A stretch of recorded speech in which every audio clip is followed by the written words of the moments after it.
All right, and welcome to Barrel Age Faith. I've got a very special guest today, Erick Ybarra. Erick, how you doing today? I'm excellent, Kyle. Thank you for having me on. It's a gift. Thank you. Hey, and thanks for your willingness and grace to come on. I've been following you for a bit. First on Reason and Theology, which was a fun find for me on the internet, and for many theology nerds. Yeah, that was great. When I was on regularly, we had a good thing going, and Michael's he's the captain now. The whole idea was to get him eventually to run the show, but grateful for him for having me on the time that he did. Yeah, it feels kind of like now, like the good old days when the band was together, and then now you're all doing your solo Yeah, albums. You know. yeah. I hear you. I hear you. I see. And it's still good. It's still good. That's not what I mean. I just kind of No, mean I it's no, like I know what DC you mean. Talk broke up, and you've Yep. got Yep, yep, yeah. yep. No, I got you. Yeah, it's sometimes when you're advancing, things change and you miss the old days, but sometimes that's just what God wants. Absolutely. You gotta spread the love, and I'm excited to see what God's doing with Michael Lofton, what He's doing with you, and the other Mhm. guys that have been on the show. And so, I just want to personally thank you for the work that you did there, what you're doing still, because it's really helped people. I was wrestling with I was a convert, jumped in the church as a pastor, Protestant pastor in 2012, and so it was about 5 years in that the Orthodox Catholic conversation hit me hard. Yes. And yeah, when And did I you saw join? that. So, I was born into a Catholic family, so I was I learned when I converted into Catholicism that I was actually just reverting. But to Hmm. me, I consider it my conversion. But I was raised in the sacraments, but never had any good formation. Uh, so I was quickly motivated by secular reading and science fiction to question a lot of Christian beliefs. So I was an agnostic atheist throughout all my high school years. But as you know, I spent many years in the Protestant world after a very powerful conversion experience that I had at university, and I crossed the horizon of many different places. I was an Anglican before becoming a Catholic, and we finally came in 2013. My wife came, and I did. I technically only had to go to confession, which was interesting. I thought I was going to have to get everything renewed, or I didn't know what to expect. Um, so that was in 2013. So we're going on 10 years almost. Oh, congratulations. That's Yeah. awesome. Yep, I just had my 10. Yep, and what's cool about it is my parents just joined on my 10-year anniversary, so that was Oh, wow. phenomenal. Yeah, yeah, they started a Baptist church when I was 5, and were, Wow. super involved even when I was just getting started as a pastor in 2012 and became Catholic. And so it really wasn't anything I expected to ever happen, or if it did, I thought it would be much farther out. So by God's grace, they have their own story this last kind of couple years, and the shutdown played a role in that story. And okay, so they're not pastoring right now.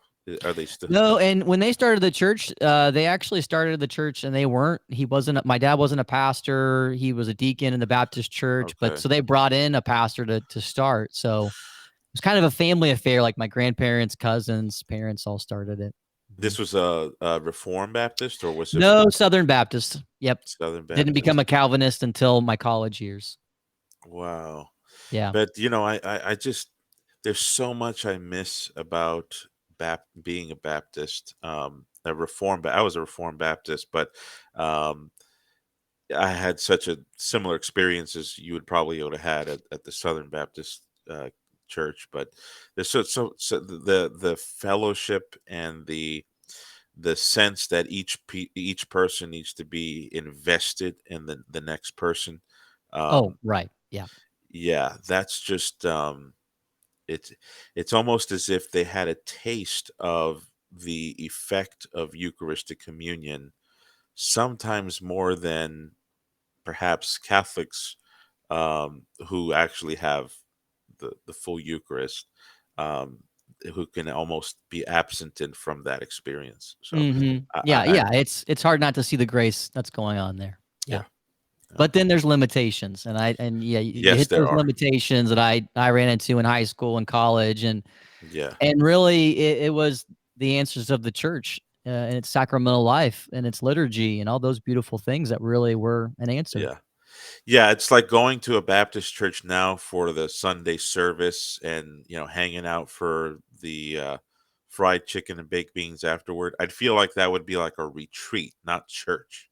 Yeah, Just be an awesome retreat, but right. certainly not what you just said, the sacramental life and all that. Yeah. So hey, here's your book that I got in. Oh Yeah. my goodness, look at that! It's so big I can't get it on the camera. Uh, There we go. There you go. Back it up There there. you go. Yeah, this is a beautiful, massive book that you were talking about for a few years. It's Yeah. the tome of Erick Ybarra, and I've been diving in. I'm not done. I got the flu, so I couldn't finish it. I'm But sorry. I'm in Saint Maximus the Confessor. So that's where I Oh, am. yeah. Yeah. Yeah. Yeah. It took a long time to write this, and took a long time to publish it. And one of the biggest lessons I learned is to keep your mouth shut when it comes to ETAs when you're publishing a book, because I thought we were done, almost a year before we were actually done. Yeah. It's the truth with so many things in life where starting a business or starting a That's right. church or you start writing a book. It's always takes a few years. But thanks for the St. Paul Center Mays Publishing for putting this baby out. What I know we're gonna get into like why you wrote this book. Um, you were an Anglican, you became Catholic, and you've explained how after you became Catholic, a lot of the typical Catholic apologetic responses just weren't strong enough to combat like a lot of Orthodox claims. Yes, yeah, and like you said, you come into the Catholic Church, and if you're a studious person and you're not just going to throw the books down and start attending the Friday night um, Divine Mercy Chaplet and just sort of go with the regular course of parish life, but you're still going to continue studying and researching, you're going to run into the east west issue, Mm-hmm. especially with the controversies that are going on in the Catholic Church today.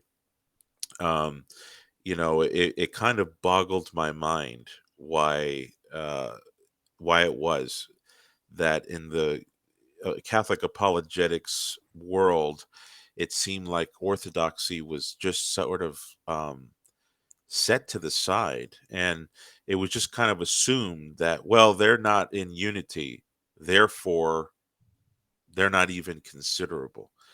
Boy, what a terrible, terrible way to exclude yourself from this 1,000-year-old controversy that still Mm-hmm. is hot. Yeah, And I didn't find, when I was becoming Catholic, I really didn't reject Orthodoxy in that decision, I would say.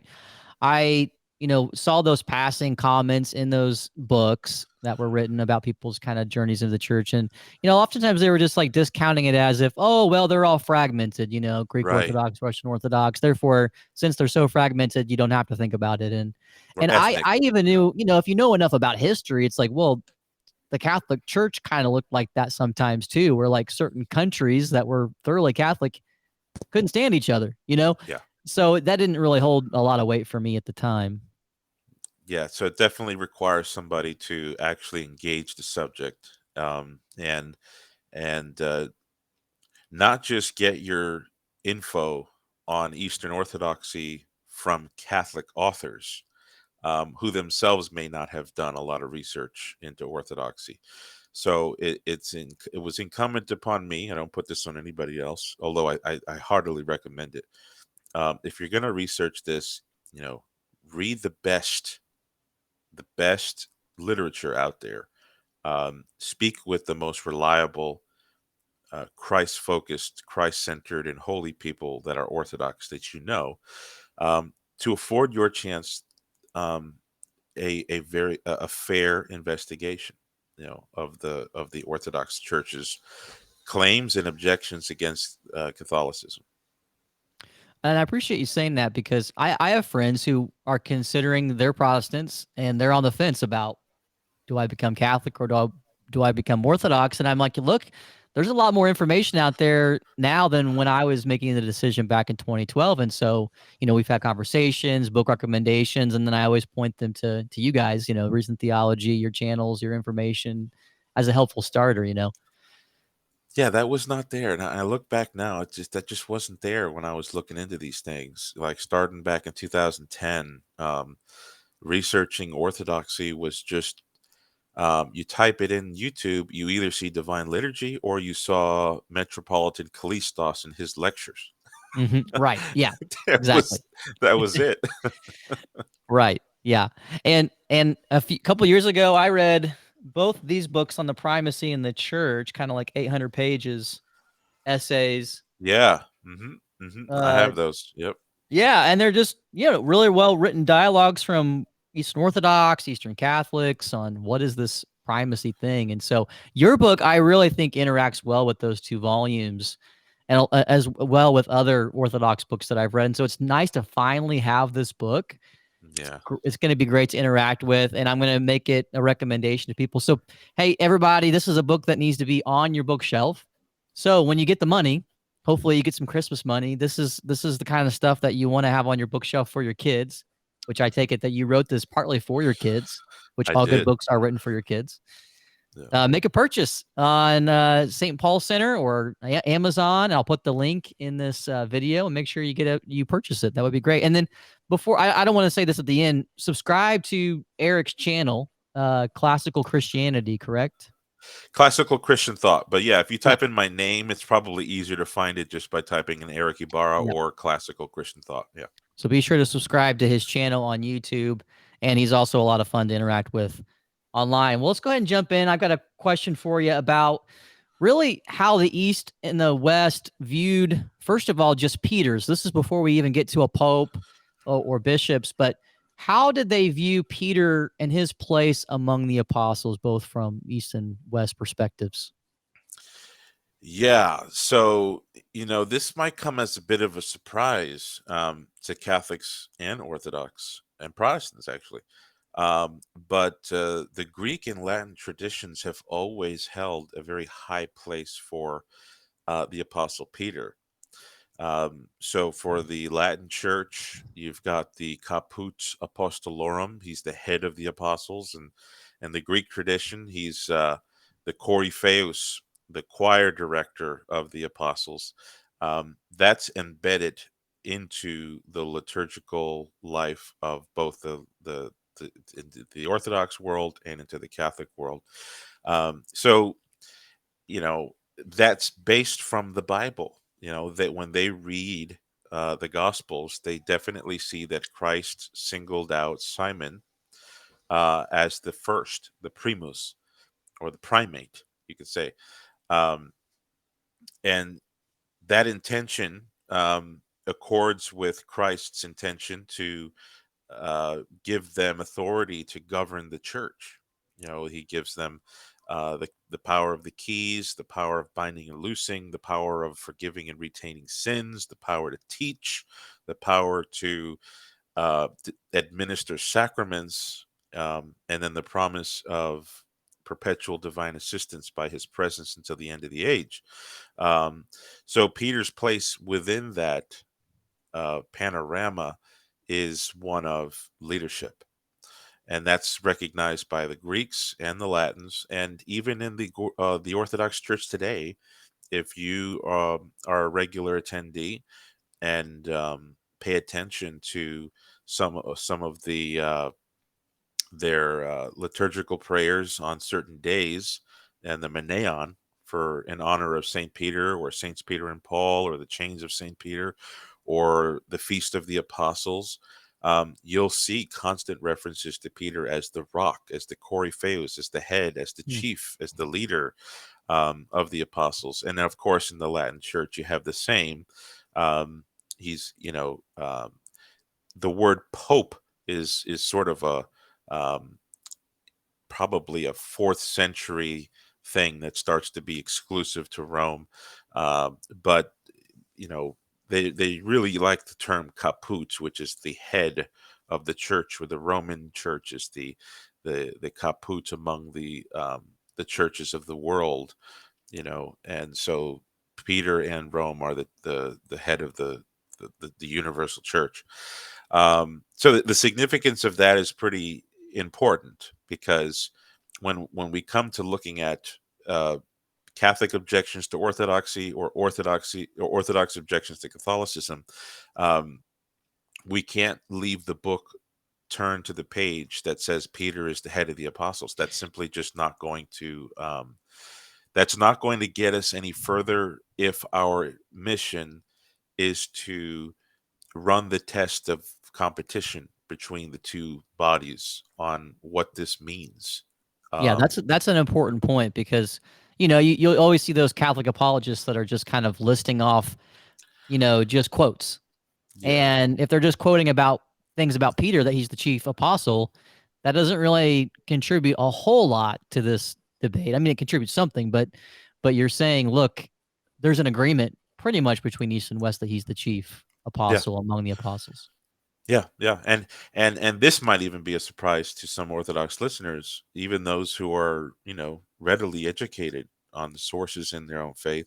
But if we just take the data of the Second Ecumenical Council, the 7 ecumenical councils, so Nicea I to Nicea II, you've got an enormous amount of literature that uses the two commissions of Peter. So the Matthean Commission, Matthew 16, and the Johannine Commission, in John chapter 21, I think. Feed my As sheep. Yep, feed my sheep, as well as the Lucan promise, which is Christ's promise to Saint Peter's faith, that he would not fail in restoring his brethren. If those 7 ecumenical councils, if you take them all together, there's a good little pamphlet length worth of statements that use those 3 classical texts from the New Testament, to refer not just to the Apostle Peter's presidency among the apostles in the church, but also the Roman Church being the first, the prima sedes, or the first see of Christendom, which those well educated in the dialogue um, will accept without hesitation. But some Orthodox who may not be familiar, sometimes I've noticed that some Orthodox, they tend to feel free to borrow some of the Protestant apologetics against the papacy, in particular those 3 Petrine texts in the New Testament. But as an Orthodox, you're obliged, and we should all be happy to say, right, because it doesn't necessarily mean you have to be a Catholic or you have to believe the papacy, but it does mean that, per the rule of the fathers, you can't interpret the scripture apart from the unanimous consensus of the fathers.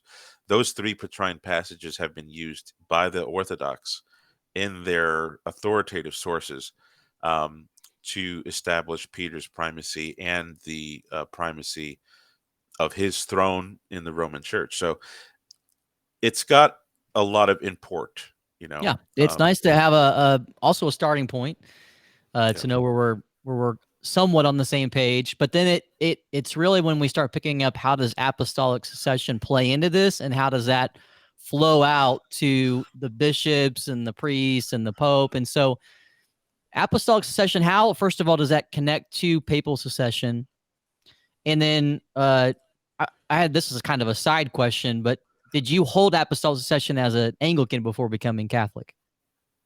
yeah. So when I was studying Lutheranism in a little town over here in Florida called Oviedo, um, I I was reading a lot of sources from 2nd to 4th century, and I couldn't ignore what I was seeing, that the early church saw it as a sine qua non, um, as a transmissible criteria for valid church leadership, this idea of apostolic succession. And I knew that the Lutheran Church had a very difficult time upholding that claim, at least as a an indisputable or indispensable criterion. They sort of said, well, that's how they thought of it back then, but we don't think of it that way now. That was very uncomfortable, trying to be a good Lutheran. That just, I couldn't shed that problem.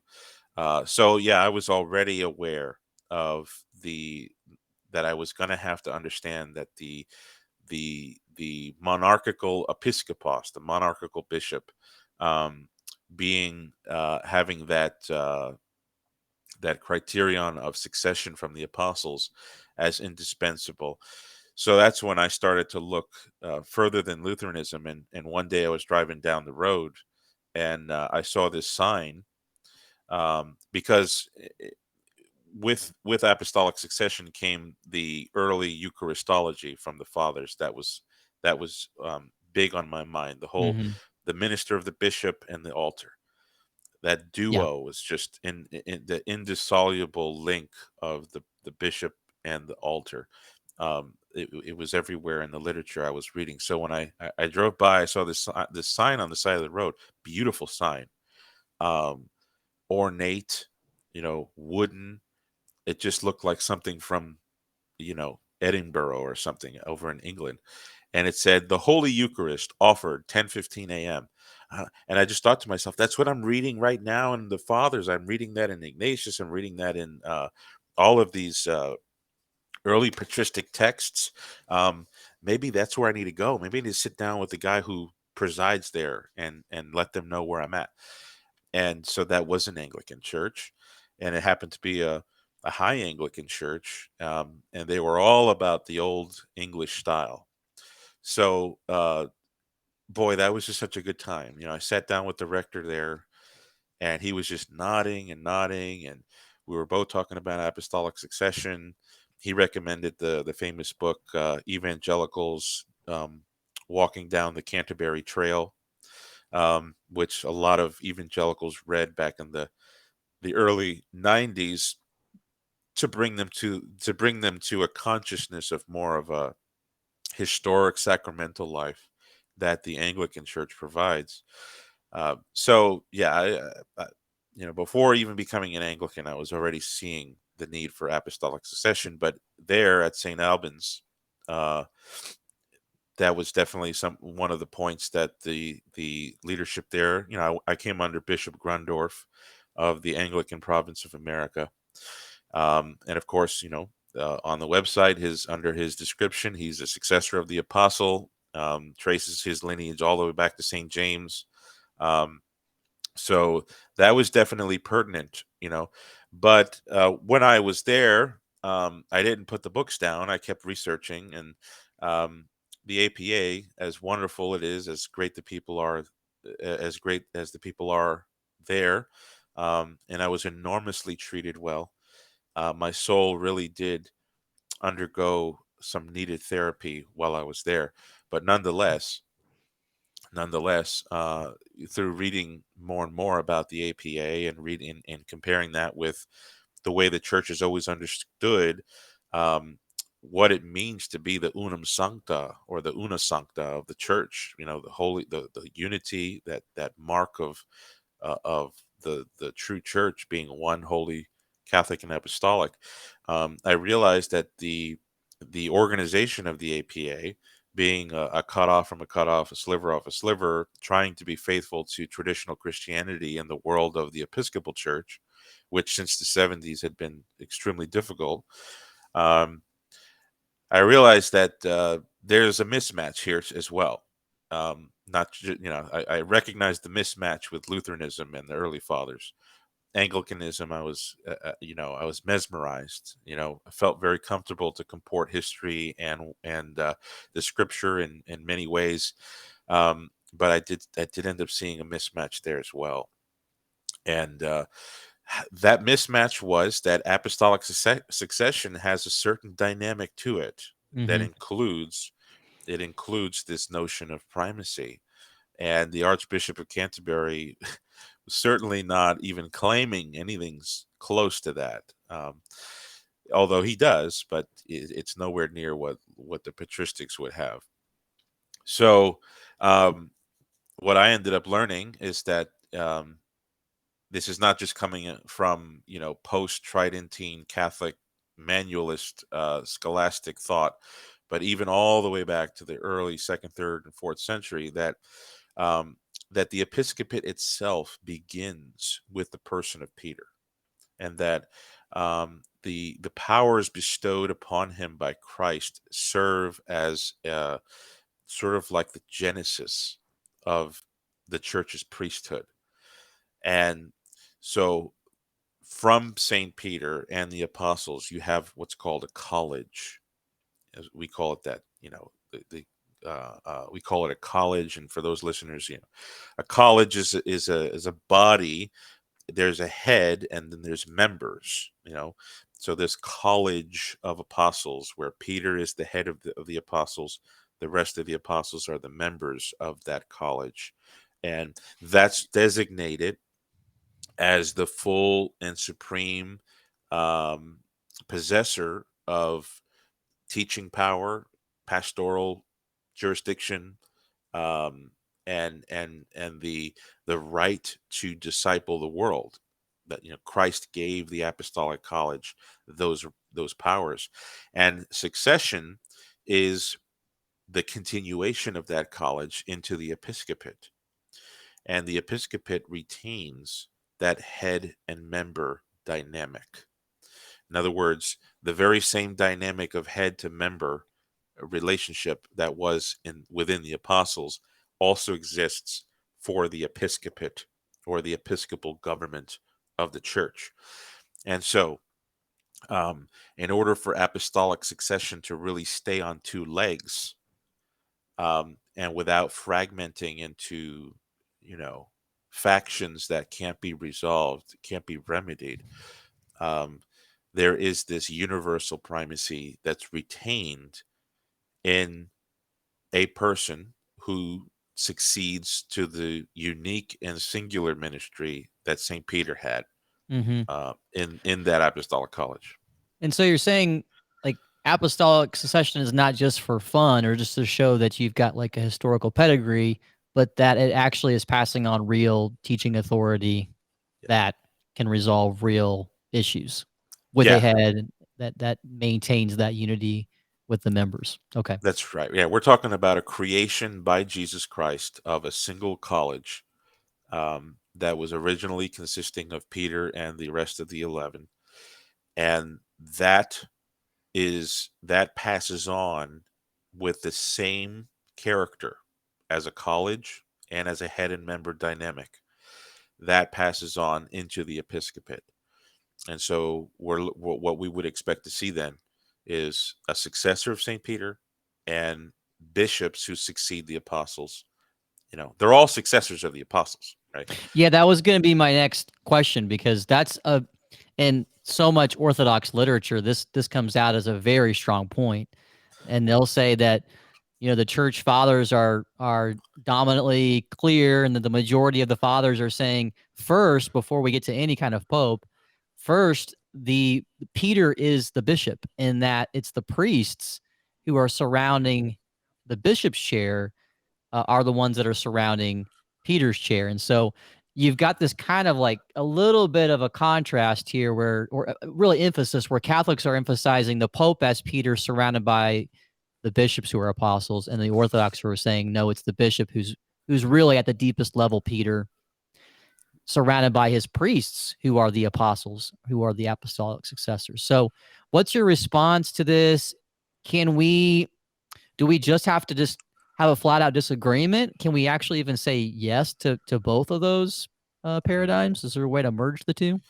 Yeah, that's a good question. So, you've got authors like Metropolitan John of Pergamum. That's the Archbishop of Pergamon, otherwise known in the literature as John Zizioulas.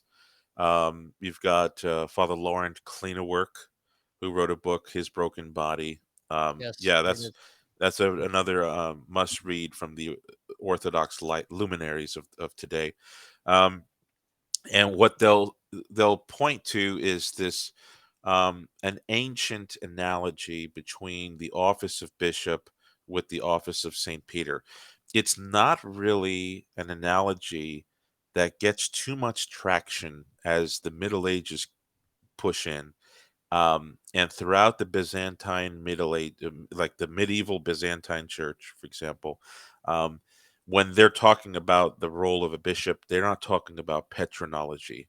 You know, in the 19th century, when you've got um, the availability for the patriarchs to start responding to the invitations to the popes, um, and they're rejecting the papacy. You don't see this Bishop Peter equation as in the literature. So it's something that um, within the last 30 years, you see Orthodox in the English speaking world, you know, you've seen Orthodox pick up on this issue of really rooted in Saint Cyprian of Carthage, um, who, and I go through this in the chapter on Cyprian, but Cyprian is drawing from, obviously he's drawing from what he was taught in catechesis, right? And this is But in 250 AD, by the way, for our listeners, just so yes, they have a time frame of when this is happening. Yeah, yeah, 250 is when about he, 1,000 years before the schism, so yeah. real early. So Saint Cyprian of Carthage is really working with uh, sort of like a very Neoplatonist understanding of how the unity of the church started and how it is maintained. And of course, he finds it in the person of Peter. Okay. So Peter, that in Matthew 16, you are Peter, and on this rock I will build my church. Cyprian understood that to be, um, like I said before, the genesis of the whole entire priesthood. And so in every local church, you have the office of Peter, and the presbyterate around him serves as kind of like the apostles. And you've got the local church that he is under. Um, so every single church replicates this Peter to apostles analogy, you could say. Um, so in the first place, Saint Cyprian, he's not making a straight line from Matthew 16 to just a single head over the universal church. He's thinking, no, everywhere where a church is planted, it has it retains this Petrine architecture where Saint Peter is the bishop, the apostles surround the bishop's chair, the cathedra, and the local church is under his homophorion, or his jurisdiction, his pastoral government. And so the question, so Father Lauren Kleinenwerk, Zizioulas, and a number of other Orthodox thinkers and speakers today will uh, get leverage from Saint Cyprian to try and contrast that with the exclusivity that Catholics give with Peter as the Roman pontiff, as the successor of Peter as the Roman pontiff, and as that being the only kind of patronology when it comes to church government. So the question is, are these two mutually exclusive, or is there a way to merge the two? Well, if there is a way to merge the two, it could only be by the light of revelation and tradition. And fortunately, um, the tradition itself does put them together for us. So even in Saint Cyprian of Carthage himself, it's Epistle 59 or 54, depending on which epistolary collection you have of Cyprian. But if you're like me and you go to New Advent, I'm 99% sure it's Epistle 59, where St. Cyprian recognizes that while it's true that on a local level, the unity of the local diocese is rooted in the person of the bishop, because the person of the bishop is the Peter of that community. Okay. He also recognizes that there's a point of origin for all the churches. So you have a Peter to church, Peter to local diocese relationship. That's definitely in Cyprian. But he also says that there's a Peter to all the churches relationship, and that's enjoyed only by the Bishop of Rome. Which he says, So doesn't he say that explicitly too, Cyprian? yeah, Yeah. he called it the uh, Ecclesiarum Principalis, the principal church, um, the chair of Peter, the principal church, where or whence unity took its rise or its origin.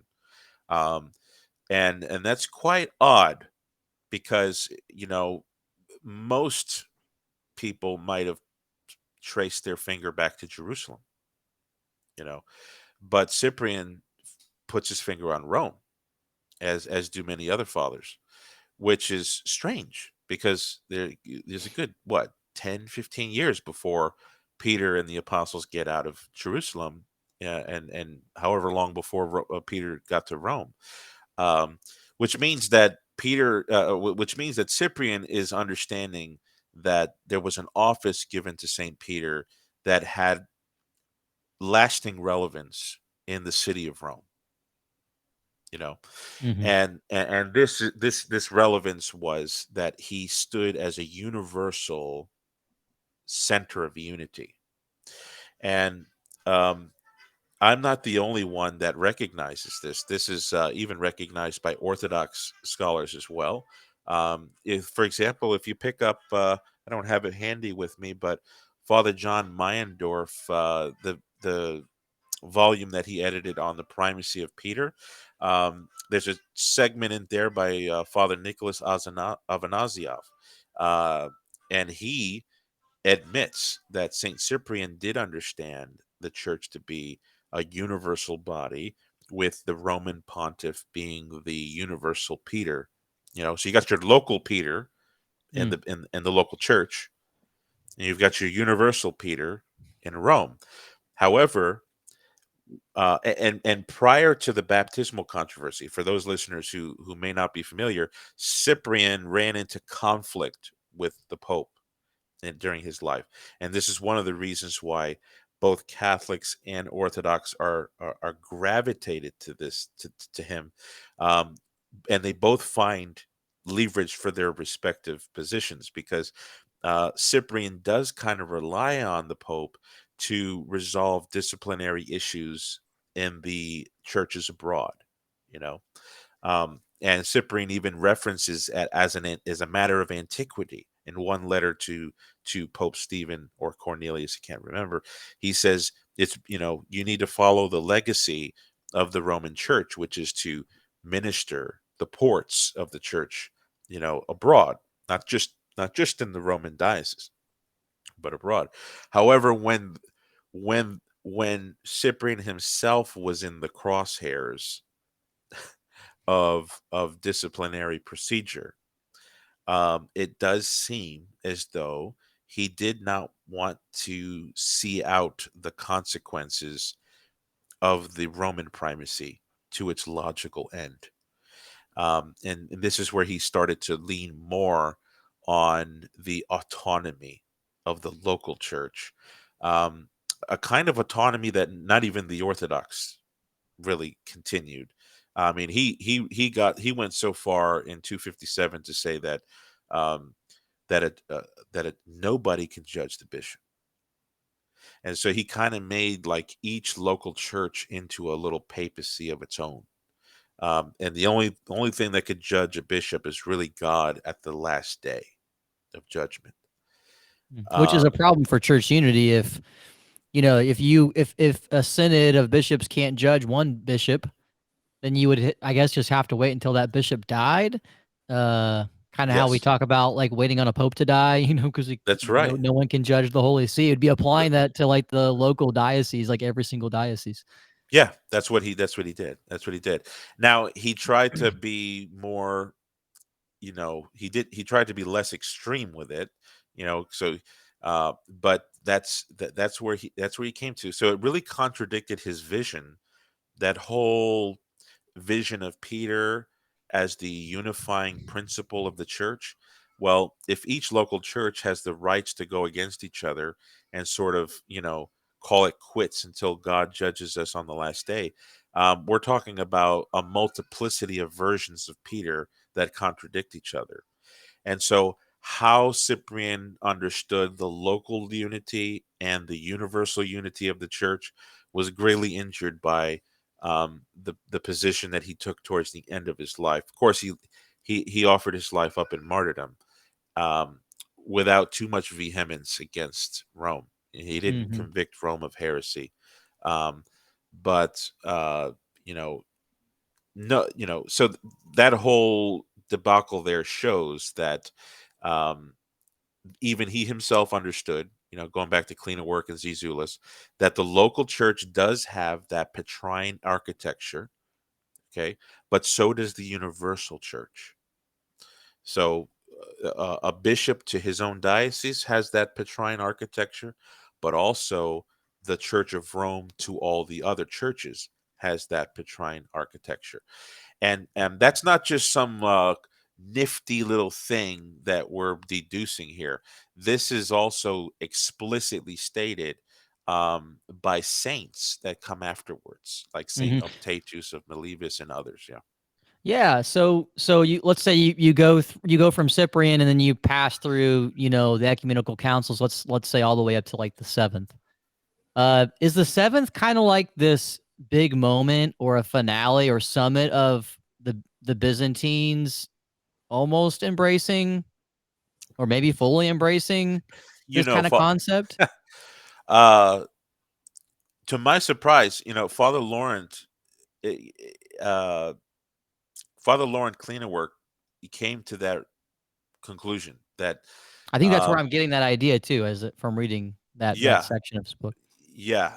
So so here's a guy who really went into the literature and tried to be the least polemical with it as possible. He just says, "What does the literature say?" um, Clean out all the spurious and all the forgeries, the most trustworthy documents. What do they say? So I think Father Lauren Cleanerwork has to be applauded for a lot of the work he did. He put into that and all of the additions since then. But yes, I, you know, he says that uh, it could be this summit of recognition, excuse me, of recognition on the part of the Byzantines of the papacy, because you've got two letters or three letters, I can't remember, but you've got this dossier of letters from Pope Hadrian the First, and in those letters you just have this unmistakable claim. When you read it, you feel like you're reading Pastor Eternus, um, of Vatican One. For those who don't know Hmm. that's, dogmatic constitution on the Church, Vatican One, um, and the council, reads these documents, and um, they don't ignore the documents. They praise the documents, and they see things like, the first see has spoken, this is a letter from heaven. Of course that's hyperbolic language, but the bottom line is they accepted it well, you see. And and so that ended up going into the letters of the acts of that council, which is an ecumenical council presided under the Holy Spirit. um and so there, if anybody's trying to gain leverage from Cyprian to accomplish this, titanium alloy autonomy for the local church, Petrine architecture. That gets that gets blasted away by the future council's acceptances of the Pope's letters. That all they acknowledge the Peter dynamic applies to the local church. You see this like in Pope Innocent, Pope Zosimus, Pope Boniface the First, Pope Leo the Great. But they're also seeing concurrent with that Mm-hmm. this universal office of Peter stationed in Rome. So that I don't think we could utilize Cyprian to get rid of the papacy, because what you have there is you've got this concurrency. You've got they're both coming together: universal, local, regional, patriarchal.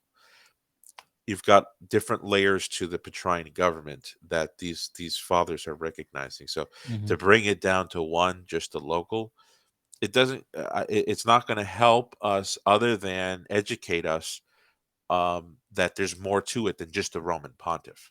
You know, um, Right. Yeah. Are there any Orthodox today, like any main Orthodox scholars that hold that the papacy has a divine origin to it, or are they mostly thinking that it's just an administration feature created by the church to create order? Kind of like the president of a bishop's conference, yeah.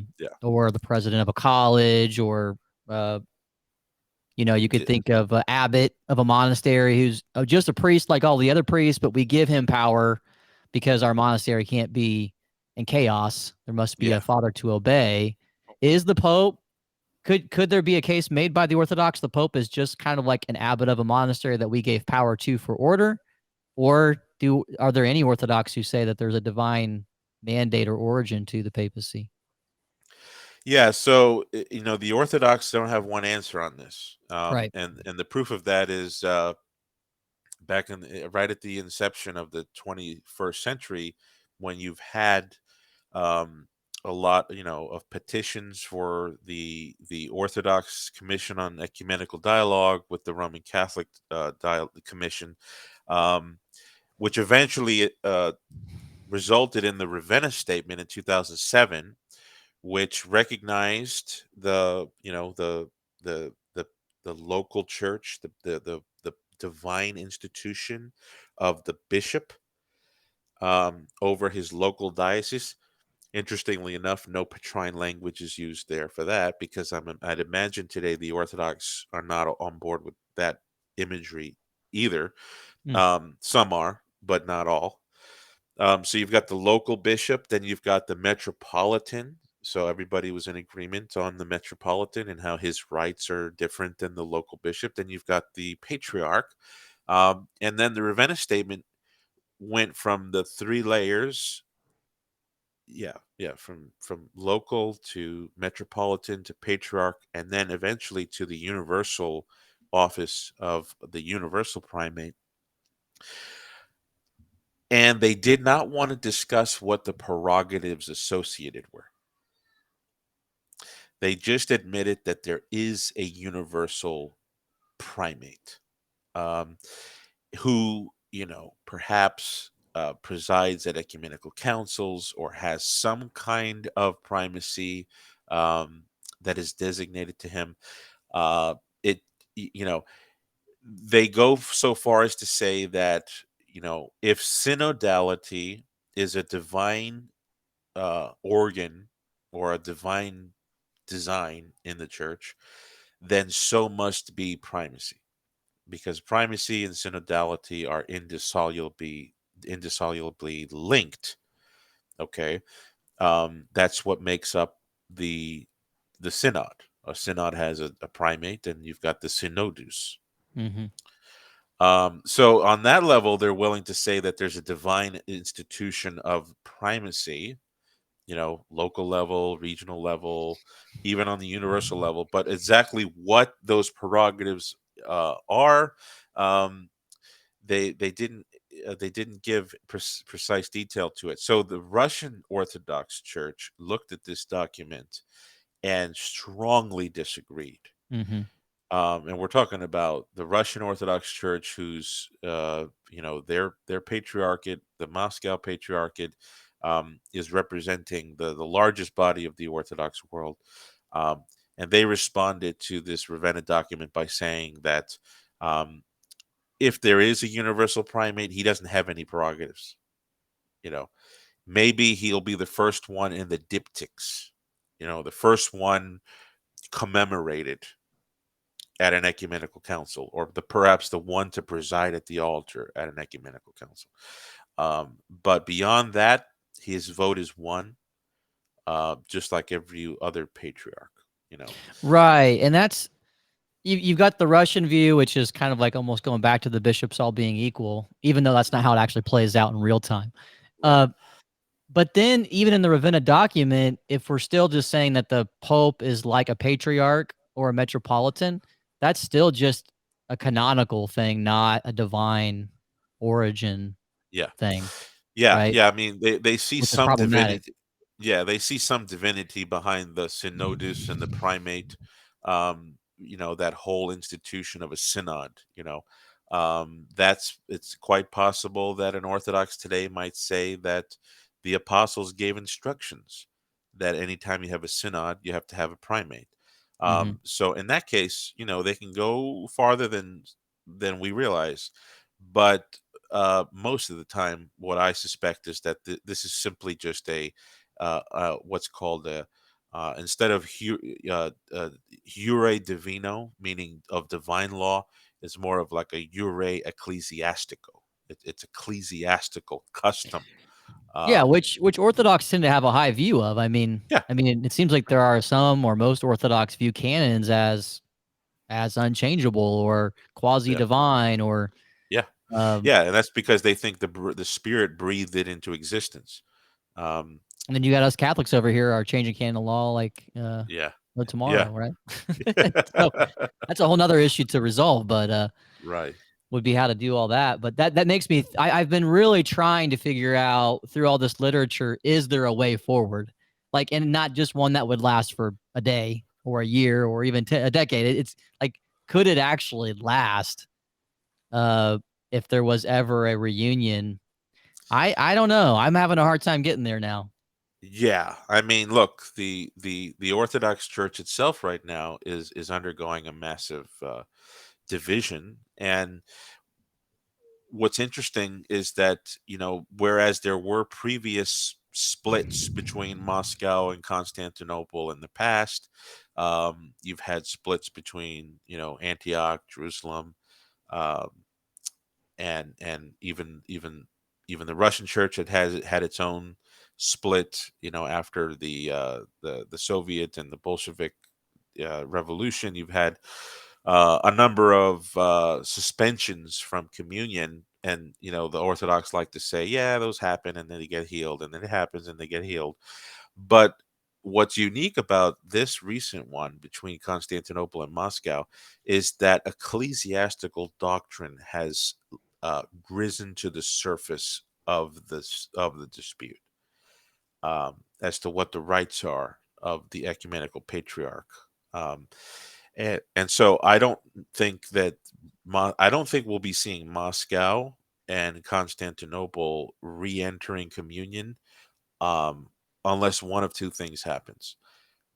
They resolve this issue about ecclesiology and primacy, or um, Kirill's successor agrees with Bartholomew, um, because a patriarch contradicting his predecessors is that's it's not just a surprising thing. It happens in Orthodoxy, Mm-hmm. and then What Metropolitan Hilarion, or is he a bishop? yeah. Just a bishop. Well, I'm not sure if he's going to be candidate now because he I know voiced. he Yeah, he's not even in Russia anymore. yeah. Yeah.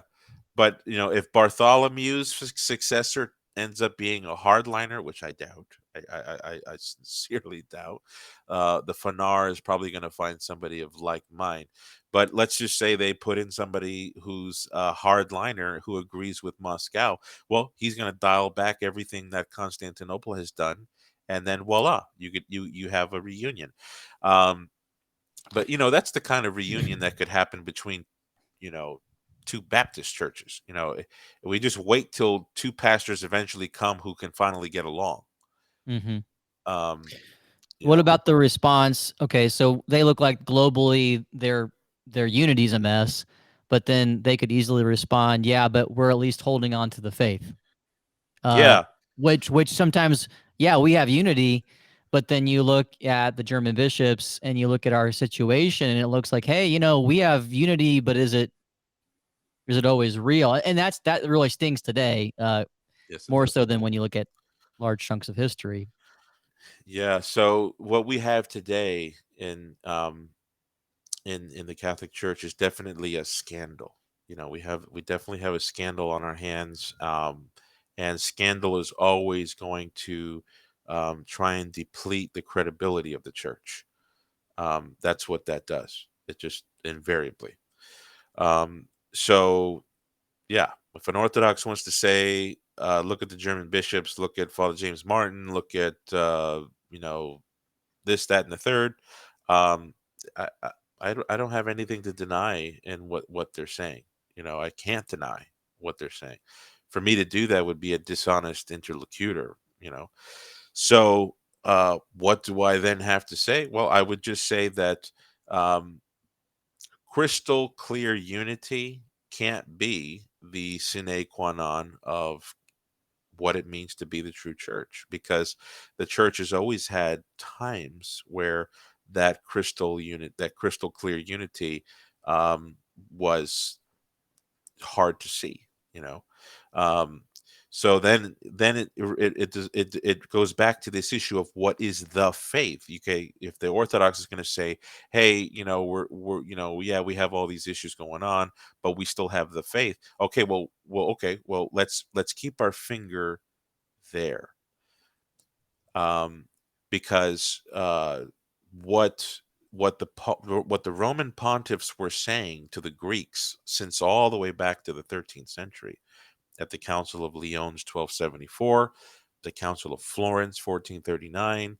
and with the invitations to the Greeks and the 1800s, is this: that the ecumenical councils that were held in the East, predominantly by the Greek fathers, um, spells out the papacy.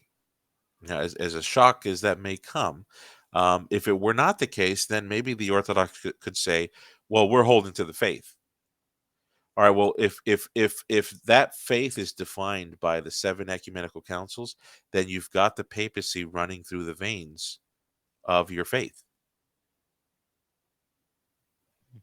So being discordant with it would draw a question mark to that insistence that we're holding on to the faith. You see, Yeah, and so so your response is that is the equipment that Christ gave us in the constitution of the church is part of the faith, and because he wants the church to be one. And so to betray the constitution of the church is also to lose something of the faith.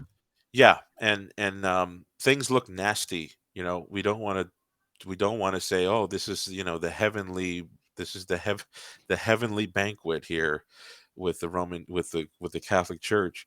Um, but at the same time, when the Orthodox Church had its down times, they have their explanations for that.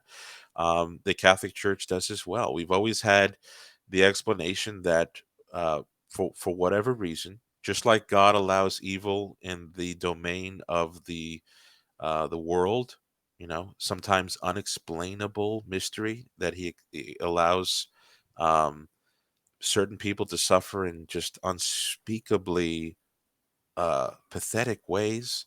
Um, God has ordained a certain allowance of evil in His own church.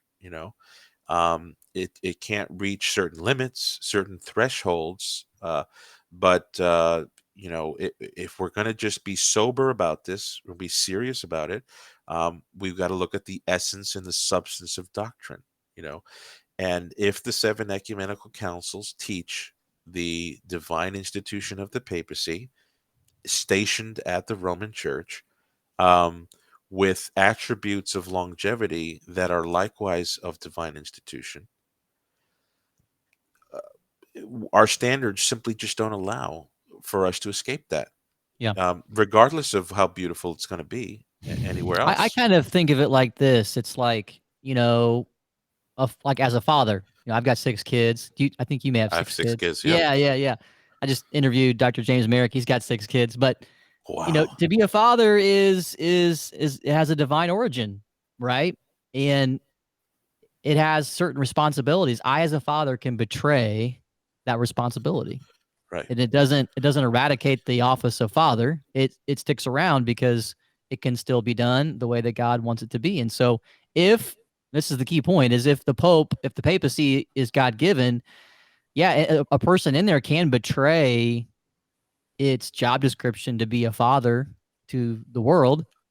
But if the Pope at any point, I'm not saying that our current Pope is doing that, but if a Pope does that in certain ways, in certain styles, then it doesn't mean that the papacy's failed. It just means person's got low review on his job review, right? Yeah. Yeah. Oh, he failed. He Yeah. failed. I mean, that has been that we've had instances in the past where instead of being of blessed memory, they're of cursed memory. You know, Mm-hmm. um, and it's terrible.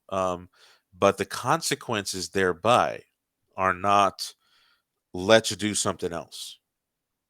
Let's start something else. Of course, the Eastern patriarchs in the 11th century believed that they could go that route.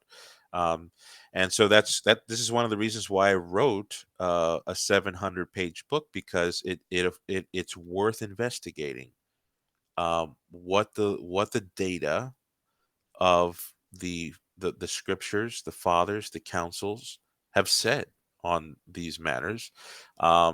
And if even if you're an Orthodox person and you read the book and you're not convinced by it, I can guarantee you'll at least be more knowledgeable about the history behind the papacy. Yeah, I mean, I would encourage not only Catholics but Protestants and Orthodox to get the book and read the book and interact with it. I mean, I buy Orthodox books all the time Yeah, because for me, it's a dialogue of love. I mean, if yeah, we were part of the same visible church and the same structure for 1,000 years, and there's so many things about the Orthodox that I love that they've yeah, maintained in some ways better. yeah. When you look at their monasticism and you look Hmm. at the liturgy Yeah, and you look at the culture of spiritual fatherhood. Go find a spiritual father. yeah. I'm gonna have a friend on he was a Reformed pastor who became Orthodox, and he'll be on the show next week. Mm, And he's an awesome guy. And one of the first things that he was required to have in his parish was to have a spiritual father. mm, I mean, how cool is yeah, that? You know, that's awesome. his Yeah, his son does prostrations in his bedroom and prayers as a teenager, and yeah, as a way to connect with the Lord. So it's such the Eastern Christian faith is so beautiful to me. And I would never want to be in a situation where I don't see the gold that's there and want to be in some type of unity with it. yeah. I look forward to hearing that interview. Yeah, yeah. Well, it'll be fun. I hope he comes on the show lots of times. We were connected by another friend because he had heard about me becoming Catholic as a Protestant pastor, and then he's like, I got this other guy. He was Calvinist and did Mm, this big 180 to the Orthodox Church, and so when I wrote a book on purgatory, I really wanted to have him take a look at it mm, because I was really pulling on Eastern influences on the afterlife and purification afterlife in the afterlife. So I really appreciated his feedback quite a bit. mm. Excellent.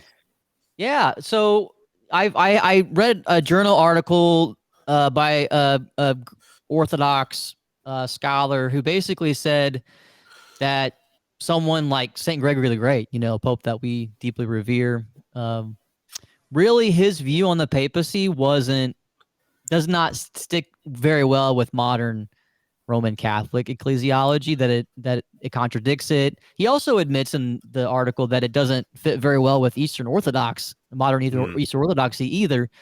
I know you've interacted with this quite a bit in your book because I just read the chapter on it. Uh, What's your take on Pope Saint Gregory the Great? Is he somebody that can harmonize like his writings with Vatican I? Yeah. Well, so I think so. I think so because the when it goes back to the basic logic of where jurisdiction came from for the successor of Saint Peter, he traces it back to the exchange, or not the exchange, but the investiture Mm-hmm. from Christ to Saint Peter, and really that's all you need to prove that the jurisdiction is immediate, direct, and universal.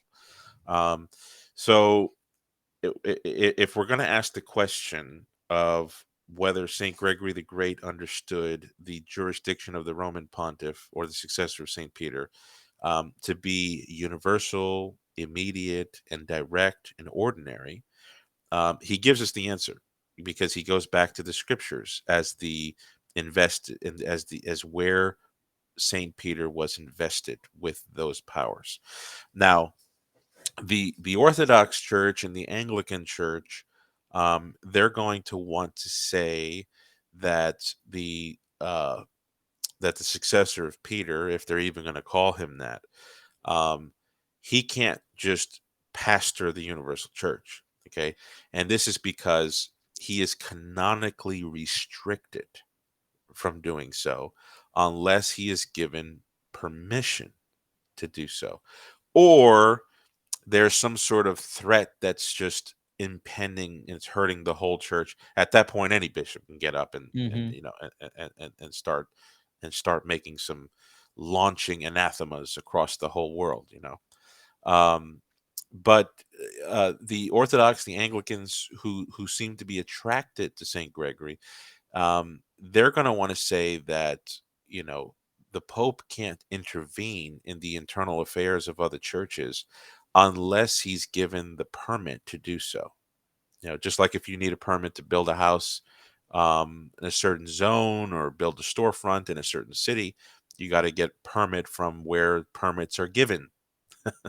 Well, the Orthodox believe that the church and the canons are what would have established um, the Romans patriarchate with these prerogatives, to hear appeals and things like that. So that comes from the church, not Christ and Saint Peter. Because if Christ himself gives Christ, I mean, I'm sorry, if Christ himself gives Peter the right, not only the right, but the command to govern the church. Because when Christ told Peter, feed my sheep, that was not an invitation like, hey, it'd be really cool if you loved me so much that you took initiative and asked the sheep if you could sort of get involved. That's not how the fathers understand that Johannine commission. Mm-hmm. That commission is something that was a command, and so the early popes what they used to say was that the care of all the churches or the anxiety of all the churches is incumbent upon me to address the crises, the disputes, and the problems in the church. So they saw it as an obligated duty based upon a certain commission from Christ to Saint Peter. And Gregory the Great, uh, he spells that out. So when it comes to what are the powers of the Pope and whether they're immediate or versus mediate, Gregory's lining up more with the logic of Pastor Eternus. However, there does seem to be a difference in that Pope Gregory wants to stay completely away from the brother bishops unless it's an issue where fault arises. You know, Whenever there's a fault to be found in doctrine or discipline, then he has to get involved, right? Um, and the other thing that makes for some confusion, and some scholars have picked up on this. If you read that chapter, you'll notice how um, even Philip Schaff, the Protestant historian, said that he may have denied like he may not have liked the language of universal bishop and commanding people to do this or that, and he didn't want to see him. He didn't want even people within his own diocese seeing him as above them. He wanted to be a servant of everybody. He still was an authoritarian Mm, mm. at times. And so, I mean, those who have read the entire corpus of Gregory, um, the epistles related to the three chapters controversy, which still is still it was still spearheading in Milan, Aquileia, um, and some of the diplomats, the secular diplomats that Gregory dealt with. He's got some very forceful languages on reining people into the unity of the church and accepting the ecumenical council. So he still has the authoritarian feature. It just happens to be not the most popularly read parts of Gregory. You Right. know, People like to read when he writes against the ecumenical, the Patriarch of Constantinople taking on right, the title of right, ecumenical patriarch, and yeah. They and that's read the that's letters. featured in a lot of Orthodox literature. And anybody, doesn't he say that anybody who calls himself Bishop of Bishops is like the Antichrist?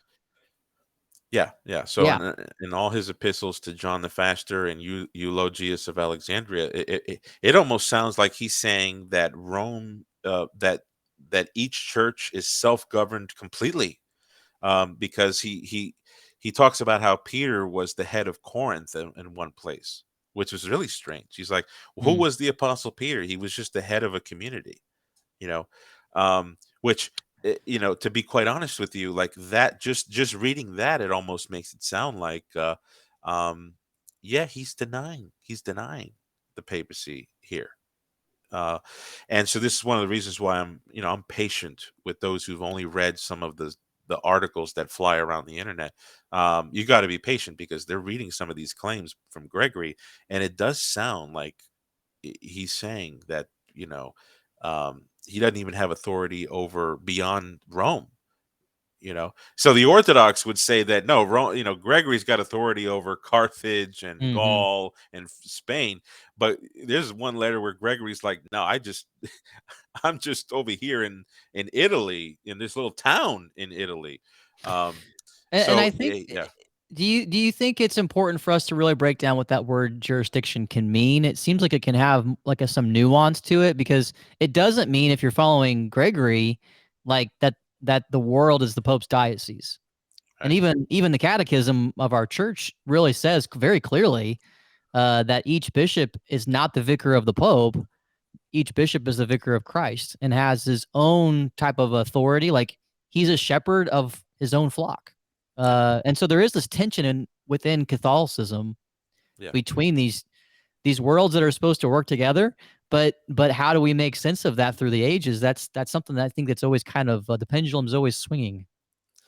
Yes, and really, it's a balanced, it's a balance that needs to sit there with the tension, because well, the Orthodox might say, well, look at the Pope. The Pope is, maybe he's not ordaining every bishop, but he certainly has to either appoint them or confirm the appointment of every single bishop in the world.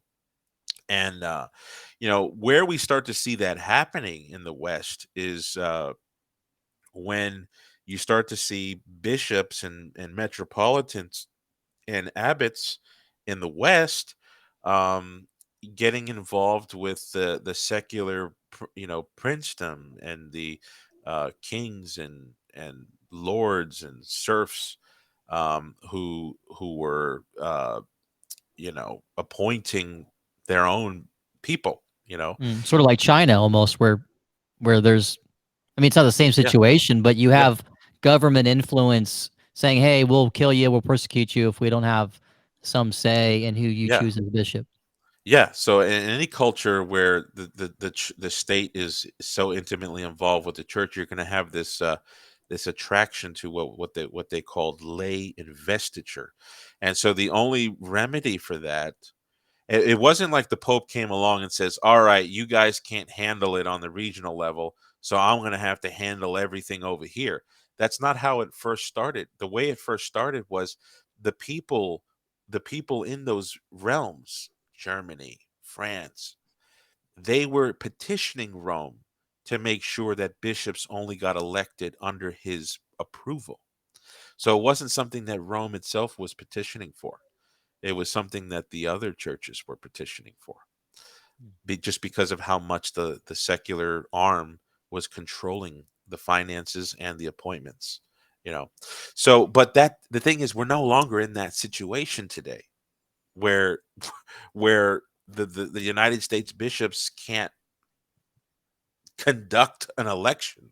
I mean, it's just beyond me how um, we can't. Why can't we revert back to the way things were? And I think that's definitely where Gregory would probably differ with today's application of the papal jurisdiction. You know. Yeah, I would agree with that. I think Adam DeVille has really outlined that in this book, Yeah. a way for that to look in the future, how there could be different patriarchates, maybe even in the West, or different ways to kind of balance out the picture without the Pope losing his authority. But it's mostly changing kind of like how things work out with problems, like more of a court of appeal style rather than Yes. than Yeah, yeah, and I making a know that decision. I think that Rome is a little scared to do that, because or Rome had been scared to do that, um, and I think we're starting to see the reasons why with how much leniency the current pontificate of Francis has allowed the regional synods to go where they want, which it just bespeaks the sickness of the Catholic Church right now. You know, the German synod, even in the United States, we've got problems here, um, and it's almost like Rome has to keep the monitor on what's going on, because there's so much frivolous and mischief that goes on, Hmm. that Rome doesn't want to let these things go. Um, but Yeah, I've been asked a lot about synodality lately because it's a hot topic. Is it going to be, conservatives are very concerned that's going to like wash away the future of the church somehow. It's going to hijack the faith, and then you've got other people who are super. You got like a lot more liberals and progressives really excited about it because it's going to change the faith to the way that they want it. And right, I when they ask me about it, I say, look, synodality. I mean, really is a rhythm of the church. I mean, particularly of the first millennium. It's not a bad thing. It right, can be a way for like white blood cells in the body to heal itself, but it has to keep the tool of excommunication around. yes, I yes. feel like synodality without excommunication, like this intensity to maintain the faith, well, then that is a scary picture. Yeah, I mean, look, there is a ditch for both, papalism and conciliarism. We saw those ditches in the first millennium too. You know, the Arians, the mono the you know I don't want to name certain names, but some of the splits that took place in the fifth century, the iconoclasts, the monothelites, they all opted for conciliarist regional forms of government, and what did they paint? They painted heretical communities, and the only way that the church rectified itself is when council and pope came together. um, but in terms of day-to-day affairs, even the popes held that patriarchs are responsible to govern their own sphere. um, and even as late as the Council of Trent, you have canons forbidding people from appealing to Rome before appealing to their local dicasteries. And so there was a time where Rome wouldn't even listen to something unless it had gone through the channels. Hmm. Hmm. Two questions, then we'll wrap up. I want to get you back to what you need to do, but what? Who's your favorite? This is just kind of a fun question, but who's your favorite pope of the first millennium, and who do you think kind of like fulfilled the best, job description of pope? Yeah, so it's definitely Pope Leo the Great, and it's because of his holiness, his sermons on Advent, on Whit Sunday, on Lent, all of his practical advice on living out the spiritual Christian life, and then as well as his ability to make very coherent the idea of apostolic succession and the succession from Saint Peter.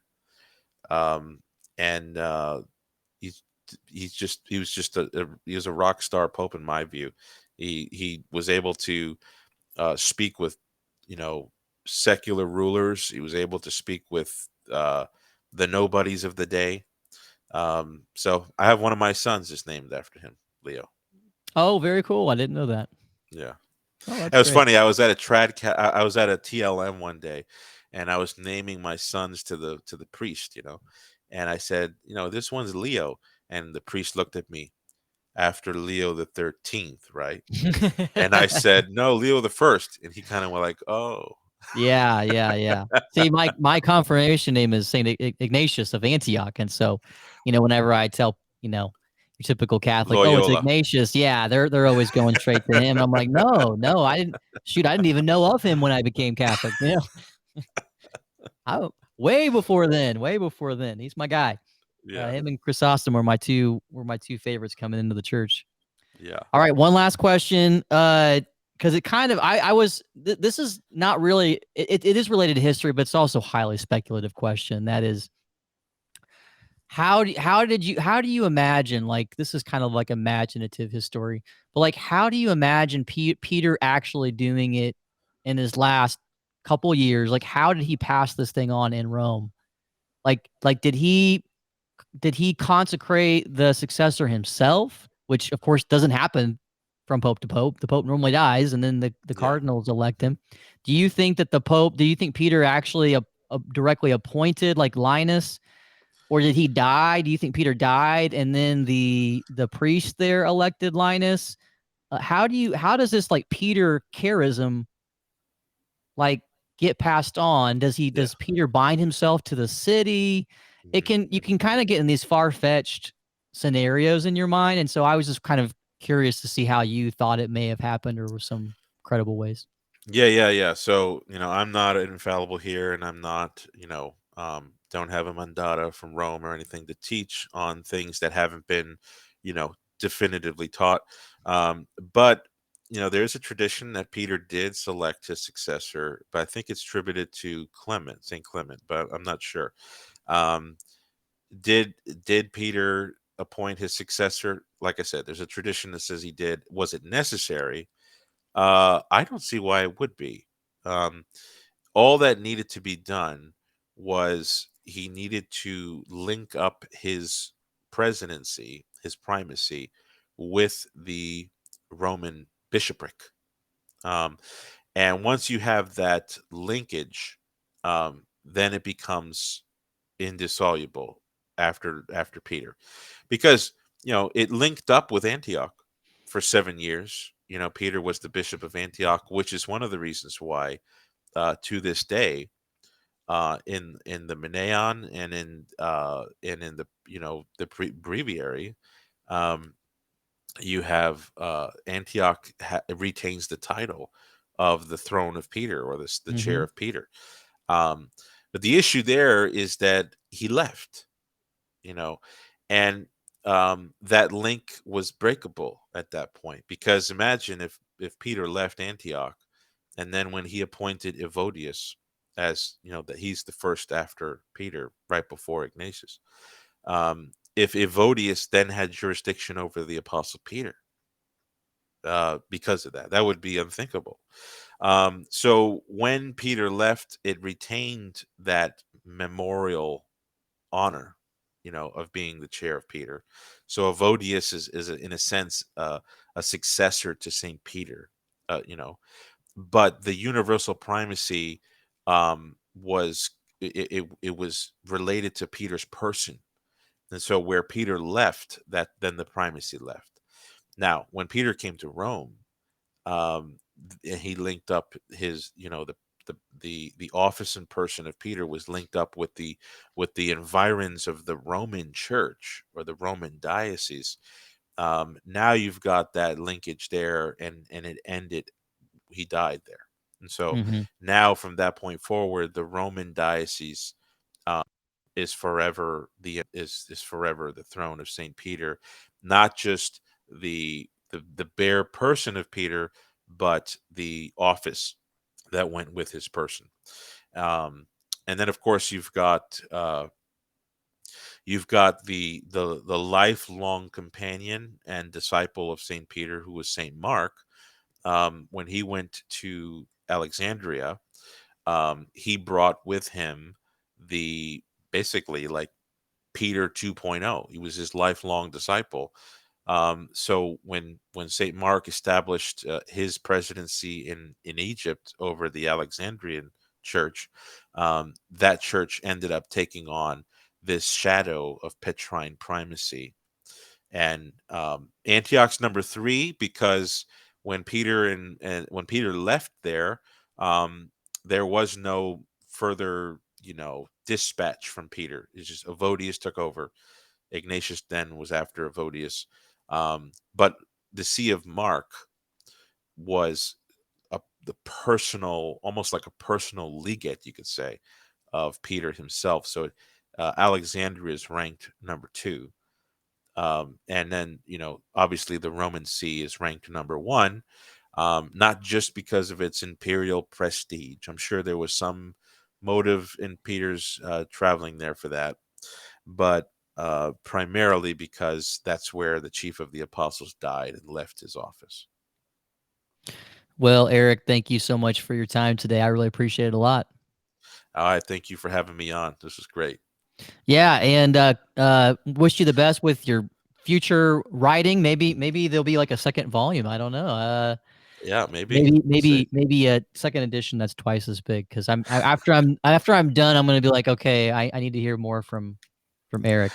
Yeah, I'm reading it right now and I'm adding all kinds of notes, all Hmm. things that I've read since then, because I turned that in at the beginning of 2001. So it's kind of old, it's kind of like almost, we're going on almost 2 years Hmm. ago. There's so much I've read and I could have added. I'm just adding that onto the sidelines for now, just for my own sake. Oh yeah, I think we're gonna see a lot more from you in the publishing world, and I'm just happy I don't have to go back and rewind certain like videos to hear what you said on one little thing. Now I can just reference it Yeah, so exactly. quickly. So, Yeah, yeah, yeah. well, you have a blessed day. Make sure you subscribe to Eric's channel and that you buy this book, support his family, his kids, and his ministry in the church. We really appreciate it a lot, Eric. Thank you. All right, God bless. Take care.